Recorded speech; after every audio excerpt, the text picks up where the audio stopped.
अस्सलाम वालेकुम। जो माएँ अपने बच्चों को फ़ीड करा रही होती हैं, जब वो हमारे क्लिनिक्स में आती हैं तो डॉक्टर आयशा कोई ऐसी चीज़ भी बताएं जिससे मेरी फ़ीड बेहतर हो सके।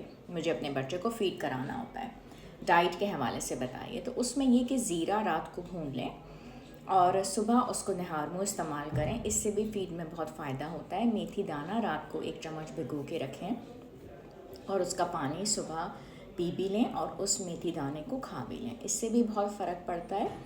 दूसरी बात ये है कि मखाने बहुत अच्छी सोर्स होते हैं कैल्शियम की, इससे भी बहुत फ़र्क पड़ता है। तो ज़ीरे का पानी जो है अगर वो इस्तेमाल करते हैं, मेथी दाने का इस्तेमाल करते हैं। और दूसरी बात यह है कि मेंटली रिलैक्स होने की भी ज़रूरत होती है।